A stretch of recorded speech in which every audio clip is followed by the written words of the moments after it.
keinginan daging, melawan keinginan dosa. Karena kita paham, oh Yesusku, Tuhanku sudah mati. Ini cara mematikan keinginan dosa di dalam diri kita. Kita bersyukur Bapak. Tuhan tidak membiarkan kita dengan kekuatan sendiri, kemampuan kita sendiri untuk mematikan keinginan dosa dalam diri kita. Tapi ada peran Tuhan, yaitu apa? Roh Kudus. Maka kita bersyukur orang kita sudah bertobat tidak bisa lebih baik. Kehadiran Roh Kudus yang ada dalam hati kita memampukan kita, menguatkan kita berkata no dan tidak terhadap dosa. No dan tidak terhadap godaan iblis. Dan iblis juga tahu kok. Ada kuasa yang lebih besar dibanding daripada kuasanya. Dan dia sangat dengan kuasa yang lebih besar dalam diri kita itu kuasa Roh Kudus. Maka dia juga tidak mau membuang waktu berlama-lama untuk melototin kita, untuk menarik kita, supaya terus sebelum jatuh dalam dosa. Tapi ada bagian kita Bapak Ibu. Perlu dengan sigap, perlu dengan cepat, perlu dengan proaktif. Kita berdoa dalam hati, pikiran dan perasaan dengan mengatakan Tuhan, jaga hati dan pikiranku melalui Roh yang kudus. Ada bagian kita Bapak Ibu. Jadi tidak sekonyong-konyong. Waktu Yesus sudah ada dalam hati kita setelah kita bertobat sama Yesus, maka sudah, saya tidak perlu lagi berperan untuk melibatkan Tuhan, berdoa kepada Tuhan supaya Tuhan menguasai hati dan pikiran saya dengan Roh Kudus. Tidak perlu ada tanggung jawab kita. Jangan sampai seperti pemahaman si Bapak yang saya katakan di awal tadi, Bapak ini. Wah, dia sudah mati dosa kok. Pasti boleh dong. Saya berbuat banyak dosa. Enggak begitu. Yang terakhir kita lihat di dalam sesi topik dua. Dosa harus dilawan Bapak ini. Tapi sama. Cara kita melawan dosa itu dengan cara apa? Libatkan kuasa Allah. Libatkan Roh Kudus di dalam hati dan pikiran kita dengan mengatakan, Tuhan Yesus, Roh Kudus mampukan, kuatkan dan teguhkan saya melawan godaan, melawan dosa. Nah, kata Kristen harus kita lakukan. Jangan lagi kita dekat-dekat dengan dosa itu, Bapak Ibu. Jangan lagi kita memberikan ruang sedikit terhadap godaan daripada iblis dan dosa itu sendiri. Tapi harus kita lawan. Salah satu bentuk cara perlawanannya, menghindar, menjauhi. Kalau kita tetap lewat di lubang dosa itu, cepat atau lambat satu saat kita bisa terjerembab dalam lubang dosa. Maka kalau sudah tahu itu ada lubang dosa, lebih baik kita cari jalan lain. Lebih baik kita cari bukti lain, Bapak. Ini salah satu bentuk perlawanan juga yang hasilnya. Paulus mengatakan dosa tidak pernah tidur. Walaupun kita sudah bertobat ke nama Yesus, dosa itu masih bisa berpotensi membuat kita jatuh. Kan bukan hidup dalam dosa jatuh. Maka untuk itu Paulus katakan, kita harus waspada. Apa dosa itu sendiri? Caranya gimana? Hiduplah selalu dalam pimpinan dan kuasa Kristus. Itu makanya Paulus begitu terus berulang kali di dalam surat-surat di dalam perjanjian baru. Hiduplah selalu dalam pimpinan Roh. Jangan menuruti keinginan daging. Semua itu disampaikan oleh Paulus karena dia pernah mengalami betapa dia bergumul dari waktu ke waktu menghadapi tarikan pengaruh dari Kristus. Itu Paulus alami. Maka untuk itu Paulus menceritakan pengalamannya kepada kita, ya, supaya kita bisa memanfaatkan taktik, cara, dan strategi yang dikasih oleh Rasul Paulus melawan dosa dan tarikan dari Kristus. Karena fokus dalam diri kita untuk mematikan dosa adalah perjuangan yang seumur hidup. Artinya Bapak Ibu, tidak cukup hanya kita bertobat dengan secara pribadi hari ini, maka selesailah sudah nggak mungkin lagi saya dipengaruhi, dirongrong oleh iblis dan dosa. Oh, nggak salah. masih berpotensi. Karena saya katakan tadi, daging yang kita pakai ini Bapak Ibu masih daging yang lama. Apa maksud daging yang lama? Daging yang sudah tercemar dari dosa Adam dan Hawa. Ini masalah. Maka Paulus mengatakan, perjuangan melawan mematikan dosa dalam daging, perjuangan melawan penarikan daripada iblis itu semuanya. Maka untuk itulah kita tidak boleh hidup suam-suam hukum. Seperti jemaat di Efesus, tidak dingin, tidak panas. Tidak boleh. Apa maksudnya suam-suam hukum? Kita tidak boleh kompromi terhadap dosa. Tidak boleh. Ya kalau dosa katakan tidak. Kalau kebenaran katakan yes. Kita harus tidak lurus. Dan perjuangan ini semua hidup loh. Sampai Tuhan panggil kita. Atau sampai Tuhan Yesus datang menjemput kita dari dunia. Lagi-lagi kita punya Roh Kudus yang mampukan kita untuk melawan semua. Itu yang disarankan oleh Rasul Paulus. Kalau kita mengabaikan tindakan mematikan dosa yang sifatnya semua hidup dari Bapak Ibu, ini berbahaya. Bahayanya apa? Kita akan rugi. Artinya kalau kita menganggap, ya sudahlah, saya sudah tahu kok. Saya ngerti. Yesus mati ke saya untuk saya. Oh, itu bagian Yesus sudah selesai Bapak Ibu. Kita tidak cukup hanya sekedar percaya dan bertobat mati di Yerusalem. Pikiran lain lagi. Karena kita tidak langsung dipanggil oleh Tuhan dari dunia ini. Kita sudah sungguh bertobat. Tidak kita apa kain. Kita masih diberikan kewenangan waktu hidup lebih lama di dunia ini. Berusaha bekerja dan berbisnis dan melayani. Dan dengan perjalanan usaha bisnis pekerjaan itulah kita perlu apa? Berjuang terus melawan dosa. Berjuang terus mematikan keinginan dosa di dalam diri. Kalau enggak kita akan rugi. Ruginya apa? Hidup kita terus menerus akan semakin berpotensi jatuh, jatuh, jatuh dan sering di dalam dosa. Ya kalau untuk itu sekali lagi Bapak, jangan kita meremeh-temehkan dosa itu hanya sebatas dalam tindakan. Enggak. Maka harus perlu pengakuan dosa itu selalu dari sumber yang pertama, dari utama, dari mana di hati loh Bapak, di hati. Atau kalau Bapak itu perhatikan, setiap kali kita berdoa, waktu memulai sesi, saya selalu berkata, Tuhan ampuni, kuduskan, sucikan hati, pikiran, perasaan, tindakan, dan perbuatan kami. Dan itu tidak pernah saya lupakan itu. Mengapa itu penting? Karena pengakuan dosa itu harus dimulai dari hati. Pengakuan dosa itu harus dikelirkan mulai dari hati, pikiran, perasaan, dan seterusnya Bapak Ibu. Supaya Roh Kudus Allah berkuasa bekerja hati dan pikiran. Kerugian yang kedua, kalau kita menyepelekan perjuangan melawan dosa itu seumur hidup, artinya apa? Tidak berusaha melawan dosa. Ada kerugian juga, bukan hanya kebaikan kepada orang lain. Apa? Akibatnya apa? Kita ini menjadi ratusan Tuhan. Apabila oleh Yesus Kristus, kita yang sudah paham dan mengerti mengenai firman Tuhan. Saya berharap kita tidak, jangan sampai menjadi ratusan. Saya jadi ingat Bapak ini. Ada seorang ibu dia komplain terhadap suaminya. Dan komplain itu sampai ke saya. Karena disampaikan oleh istrinya juga. Ternyata suami saya sudah dokter teologi, hamba Tuhan.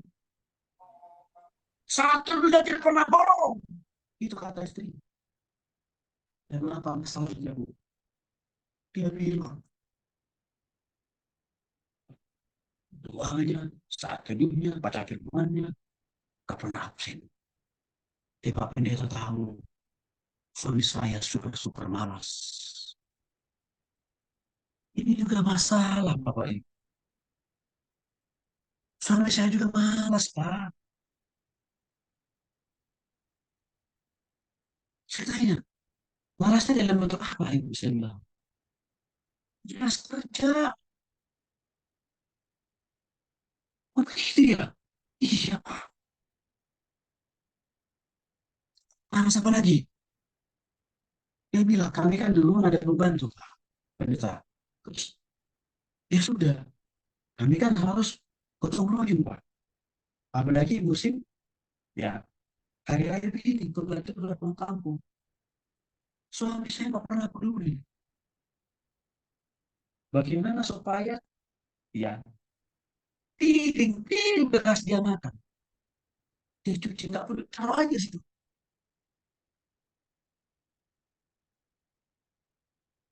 Nggak pendeta kalau saya juga kan kerja Pak, setelah suami saya. Apalagi pulang. Apa yang dikasih oleh Tuhan Yesus Kristus.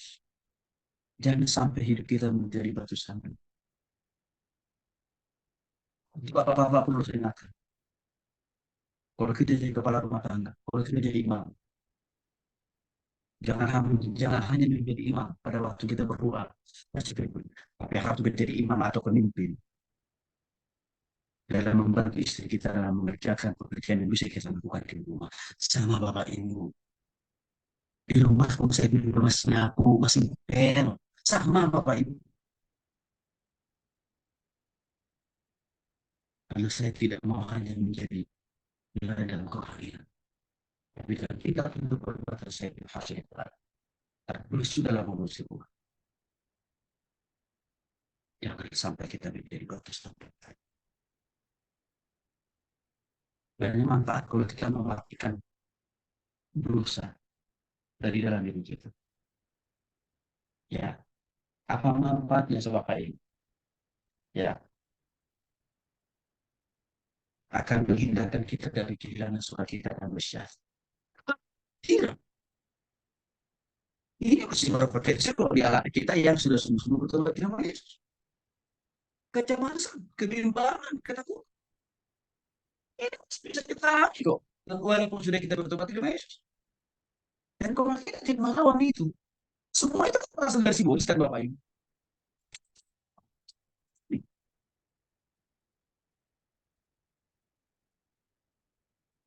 Akan makin bertambah sering kita jatuh dalam dosa. Kita akan kehilangan sukacita. Kita akan kehilangan pengharapan. Kita akan kehilangan manusia. Bapak Ibu dikasih oleh Kristus sebelum rasa yang kedua mendapatkan pengumuman dari ITRI bahwa dia diterima dan undangan. Satu minggu sebelumnya saya sudah dapat konfirmasi dari Tuhan. Persisnya hari Selasa minggu yang lalu. Saya sudah dapat konfirmasi pemberitahuan dari Tuhan. Saya bangun, saya berdoa. Persis jawaban itu peneguhan itu begitu kejam. Roh Kudus bilang, anakmu sudah masuk di TV. Itu satu minggu sebelum pengumuman Bapak. Nah, setelah itu Bapak Ibu, saya tidak lagi menaikkan dua permohonan. Setelah saya dapat konfirmasi itu, satu minggu sebelumnya, doa saya lebih kepada mengucap syukur. Sebelumnya masih permohonan, sebelum ada konfirmasi itu. Tapi setelah dapat konfirmasi itu, saya katakan Tuhan terima kasih Tuhan. Atas berkatmu, atas anugerahmu, atas mujizat itu. Terima kasih.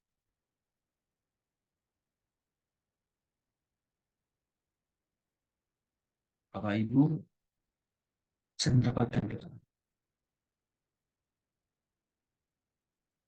Saya mendapatkan jawaban.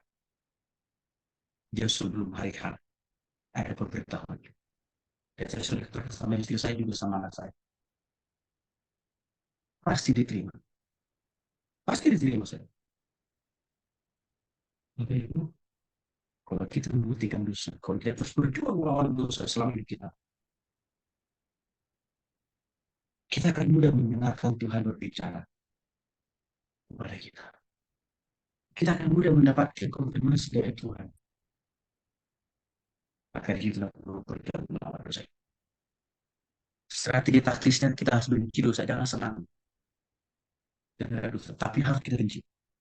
Dan kita lawan. Tolak, jauhi. Hati-hati. Terhadap strateginya setan. Masih ingat Bapak Ibu? Waktu Yesus dicobai oleh iblis, bersama makanan dan minuman kan? Pada waktu Yesus sudah selesai berpuasa 40 hari, 40 malam. Di zaman ini, iblis juga masih seringkali menyodorkan. Ya, cobaan dalam bentuk tawaran apa? Masalah makanan, masalah kekuasaan nih untuk suami-suami. masalah kenikmatan dunia. Masih kok. Hati-hati kita Bapak Ibu tentang. Jadi kalau kita lihat tentang kita lebih kaya dari kita, jangan pancing, menghalalkan semua cara supaya kita sama, bahkan bisa menyaingi tetangga. Jangan. Berkat Tuhan untuk Bapak Ibu terkhusus teristimewa. Artinya apa? Tuhan punya jalur sendiri. Usah pusing memikirkan berkat kekayaan yang dimiliki oleh orang lain. Entah caranya mendapatkan itu cara Tuhan atau pakai cara psikologis. Itu sendiri dengan Tuhan. Urusan kita yang harus kita bersihkan. Perlu kita mencari komunitas atau persekutuan yang bisa menolong dan menolong kita dan membangun kehidupan kita. Saya membangun Bapak ini. Tetaplah ambil bagian di dalam komunitas pemerintah. Tetap harus. Karena iblis itu selalu lihat kok di mana kita kosong. Waktu kita lebih banyak nonton TV, pulang kantor Bapak Ibu ya, lalu setelah itu apa kita nonton TV dan itu terus terulang. Dan kita tidak lagi cari waktu, tempat di mana kita bisa apa bersekutu ikut pemerintah. Di situ iblis akan jalan. Hati-hati juga Bapak. Ya, nah, kita tidak bisa kita abaikan, tidak bisa kita tinggalkan. Artinya konsistensi membaca merenungkan melakukan firman Tuhan menjadi sesuatu hal yang harus kita lakukan. Karena semakin banyak asuhan firman Tuhan yang kita terima, yang kita baca, yang kita renungkan, yang kita lakukan, maka semakin bertumbuh bagi iblis dan bagi dosa. Untuk apa? Meracuni hati dan pikiran kita. Karena apa? Hati dan pikiran kita sudah penuh dengan firman Tuhan.